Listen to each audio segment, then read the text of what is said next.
oftentimes gets overlooked in today's hyper-partisan political climate. The issue is leadership, and what we wanted to know, for those in elected office and business executives navigating these challenging times, what are the defining traits of an effective leader in this 21st century? You're about to meet two people who are widely admired around the state, not only for their unique leadership skills, but also for a tireless devotion to their respective communities and a deep commitment to crafting solutions that everyone hopes will help South Carolina solve some of its most difficult problems. Tuesday night at Columbia's Convention Center, more than 600 people gathered together for the 6th Annual Wilkins Award dinner. Named in honor of former House Speaker David Wilkins, the ceremony is the brainchild of Furman's nonpartisan Raleigh Institute, an organization founded by one of the state's most respected politicians, Richard Riley, has devised this yearly program to honor an individual lawmaker, someone who had consistently risen above party politics in an effort to lead. Well, the Riley Institute at Furman University decided to establish one award first, the Wilkins Award, named after David Wilkins, a longtime friend of mine and a legislative leader certainly in years past. This is the Wilkins Award, established in 2005, for legislative leadership excellence. It recognizes then legislative leaders who display those characteristics of leadership, like civility, integrity, those things that really stand out in terms of a wonderful legislative leader. This year, the Riley Institute has decided to establish a second award, a Wilkins Award for Civic Leadership, recognizing those community leaders who display those characteristics of great leadership qualities. They are like cooperation and humility and certainly service.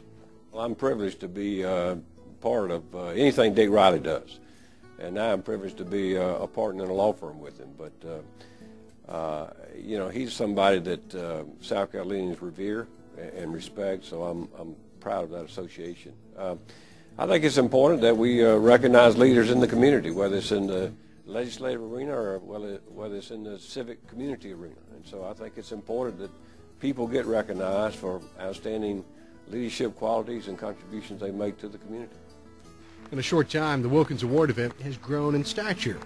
Many of the state's top business executives were here, and it even drew the attention of Governor Nikki Haley, who provided the night's keynote address. This year's recipient for legislative leadership is Senator Wes Hayes of Rock Hill.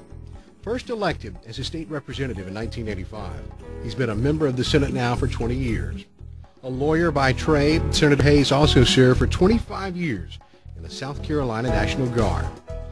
As chairman of the Senate Ethics Committee, Wes Hayes commands nearly universal respect among his colleagues. His style of leadership is very calm, very smooth. He doesn't get riled. He works within the process, and he gives everybody their due and their time in the debate and listens to them and their viewpoints and considers those. And he's going to do what he thinks is right, and that's all he's ever going to do when it's all said and done. The Wilkins Award seeks to annually recognize one member of the entire General Assembly, those 180 men and women who lead us as a state, for outstanding leadership, vision, statesmanship, and character, either for a process, a big issue that went through, or for a body of work over their career in public life. Truly, Wes perhaps personifies better than anyone else in the General Assembly those four things. Senator Hayes, first off, thank you so much for taking time to be with us. My pleasure. The moment you found out that you were going to be the recipient of this award, what was your reaction when you heard? To be frank with you, I thought they may have me confused with someone else, but I was very honored and humbled. You had spoken to many of your colleagues, many of the people you've worked with over the years, and they've all described you as somebody who is a rock-solid individual, but that you go about your business in somewhat of a more quiet way than maybe perhaps some of the folks you work with. Would that be an apt description, you think? I think so. I think that sometimes if you're not always talking, they tend to listen when you do talk. And sometimes if you don't talk loudly, they have to stop what they're doing to listen to what you're having to say. So it's you know, that's just my personality, and I think that it works pretty well. That I found I served in the House and the Senate, and I think in both bodies, I think people appreciate someone who doesn't feel like they have to comment on everything, and it's somebody that can do their homework and quietly get the work done. I guess that would be the one statement that I heard more often than not, that when Senator Hayes does decide to speak, it's usually pretty meaningful, and you usually have thought about it for an awful long time. Well, I certainly aspire to that. Talk a bit about your background. One thing that I wasn't aware of was a West Point graduate, Army Ranger, 82nd Airborne. I would imagine that still plays a rather large role in the way that you go about your business. Well, you meet some good people that way, and sometimes you know, when you think things are bad, I think back, well, it could be worse. I could be back doing some of that, but I was always proud to serve in the military, and I stayed on with the National Guard. I had 5 years on active duty and 25 in the Guard, and I have all the respect of the world for those in our armed services, and I'm glad to have played a small part in that. To be at West Point, to be a cadet there, was that notion of instilling a sense of public service in you something that you really gathered there? Did you know at an early age that this was the sort of life you wanted to lead?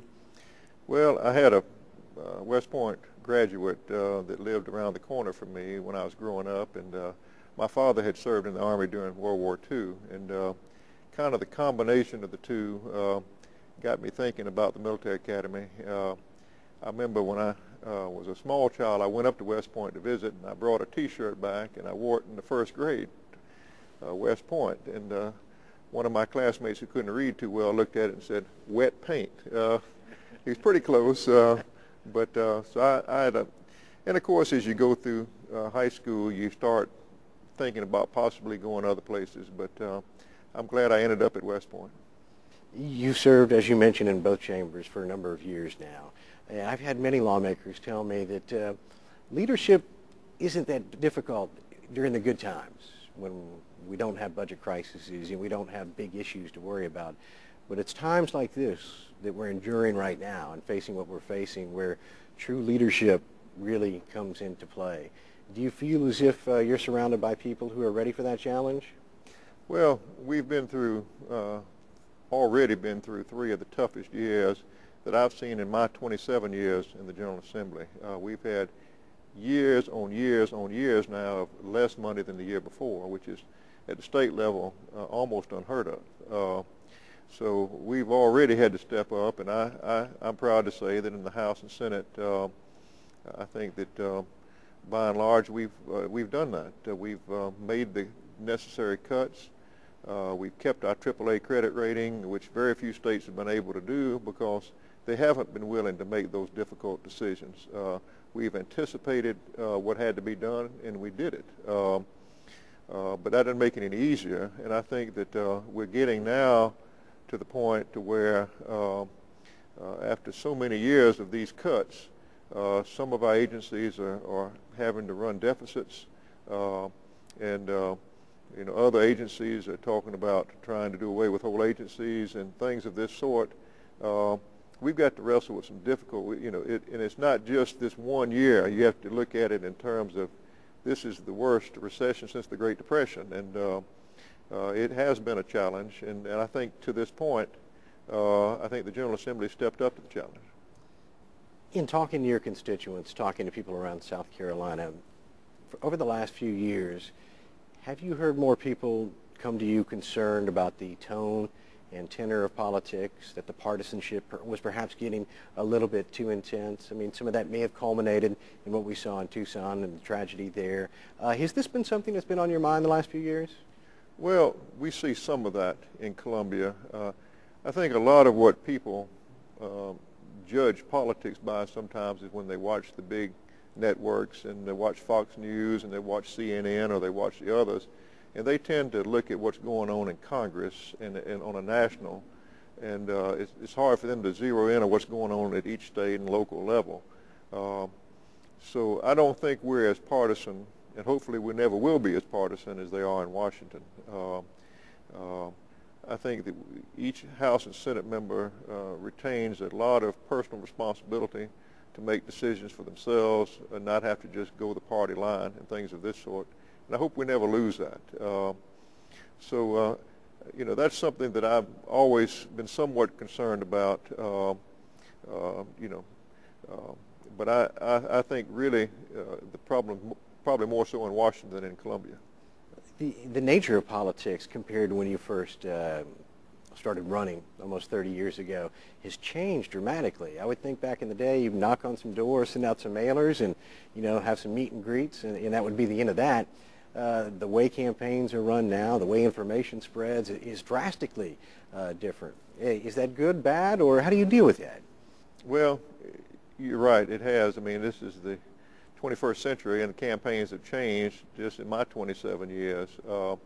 It used to be more on the retail level where you shake hands and meet and greets and things of that sort, but now with the population growth, the districts have gotten larger, that it's more of a wholesale approach where you have to use the media, all the different media, Facebook, all blogs, other things that are available to you in your campaigns, or you're going to be left behind. So yes, things have changed, and I don't know, that kind of making a little more impersonal mass approach may take some of that personal level that we all enjoy, meeting with our constituents, hearing their concerns and other things. I hope we never lose that. And no matter how modern the campaign gets, I hope that we can always have the time and take the time to meet with and listen to our constituents. In doing this for as many years as you have, what's been the most gratifying portion of being in public life and being in politics? Sometimes for those of us on the outside looking in, it can seem like a thankless job at times, but I know it must be deeply gratifying on some level. Well, it is. It moves slowly, unlike some political bodies like a city council or county council, if you've got 4 votes out of 7, you can move forward. But in the House and Senate, you've got to have 2 bodies that are working on something. The governor gets involved and others, and so it's a slow process that you have to work through. But in spite of how slow it is, I think enough good happens. You can see where you've made a difference for the state, for your home district. Just enough of that happens to keep you coming back. And of course, like this evening, often it is, and certainly I'm enjoying this evening on the award presentation because a lot of times you're not getting patted on the back. You're getting some pressure applied to another part of your body. But I'm enjoying this, and this it's not always thankless. I think that, but if you're doing it for any other reason than service, and I tell this to young people when I talk to them, if you're doing it for any other reason than service, you're going to be disappointed because you probably get a lot less pats on the back than you'd think. And you certainly don't get rich doing it if you're honest. Even if you're dishonest, you probably don't get rich doing it, but certainly if you're honest, you don't get rich doing this. So the glory and the wealth and the other things that a lot of people may seek, you're going to be disappointed in politics.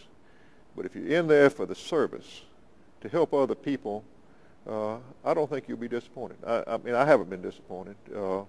It's been a wonderful 27 years, and And it's happened just enough to keep me coming back. Well, Senator, many congratulations on this terrific award. Well-deserved, and I hope you enjoy this terrific night. Thank you. Also on